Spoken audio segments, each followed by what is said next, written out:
Cette soirée a commencé comme tant d'autres, par une conversation banale à table. Mon mari et moi étions dans la petite cuisine de la maison de sa mère, où nous vivions depuis notre mariage. C'était son appartement et elle nous a généreusement permis de rester jusqu'à ce que nous puissions nous installer. Mais avec le temps, sa patience s'est épuisée. Chaque détail devenait un motif de plainte, un grand pot déplacé, le volume bruyant des dessins de notre fils, le mari arrivant en retard du travail. Cette nuit-là, alors que je coupais soigneusement le pain et qu'il buvait son thé, elle a juste explosé.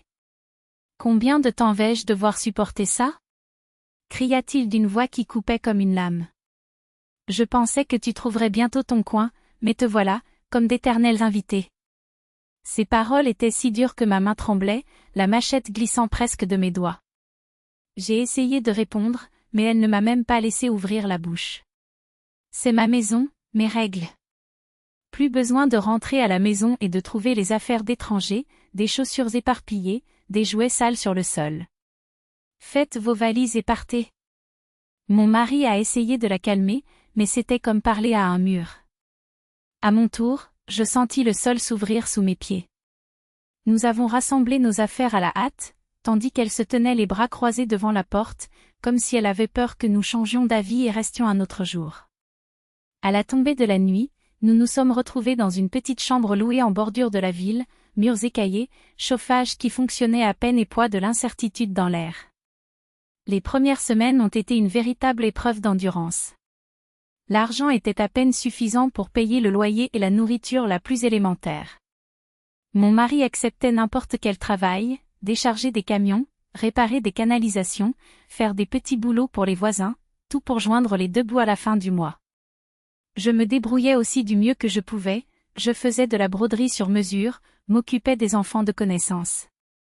Épuisés, nous tombions dans le lit grinçant chaque nuit, ne pensant qu'à comment survivre le lendemain.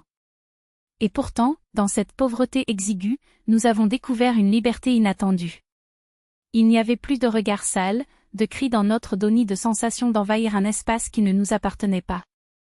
Dans cette minuscule cabine, pour la première fois, nous étions maîtres de notre temps. Nous avons cuisiné ensemble des dîners simples, ri autour de notre seule tasse sans anse, rêvé à haute voix du jour où nous aurions notre propre maison. Quant à la belle-mère, aucun signe. Il n'a pas appelé, il n'a pas regardé, comme s'il nous avait effacés de sa vie d'un simple trait de plume. Mais le destin nous réserve un tournant que nous n'aurions pas pu imaginer. Un mois s'est écoulé et nous avons réussi à emménager dans un modeste appartement, également en périphérie. Il n'y avait ni confort ni charme, juste des murs nus, un canapé usé et un petit poêle rouillé. Je suis rentrée du travail épuisée, il restait tard, essayant de gagner un peu d'argent supplémentaire pour mettre de la nourriture sur la table. Pourtant, nous nous accrochions l'un à l'autre, car nous savions qu'ensemble, tout serait plus léger. Jusqu'à ce qu'un soir, alors que je préparais le dîner, le téléphone sonne. Son nom est apparu sur l'écran et mon cœur a raté un battement. Depuis des semaines, pas un seul message. Je pensais qu'elle était soulagée sans nous. Mais la voix à l'autre bout du fil n'était pas la même, fragile, effrayée. Ma fille, aide-moi. Je ne peux pas me lever. Je pensais que je pourrais le faire seule, mais je n'en ai plus la force. S'il te plaît, ne m'abandonne pas. Ces mots, empreints de douleur, m'ont frappé comme un coup de poing. Je me souvenais de chaque insulte, de chaque humiliation. Mais il y avait la mère de mon mari, une femme âgée, seule dans cet appartement vide. Je l'ai regardé. Il soupira profondément, comme s'il portait le poids du monde.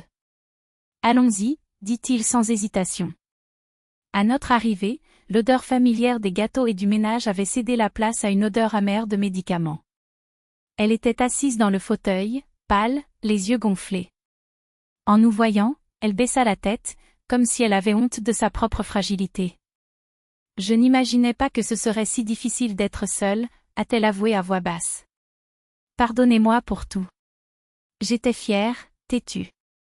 Je pensais que je faisais la bonne chose, mais j'avais tort. Quelque chose en moi s'est brisé.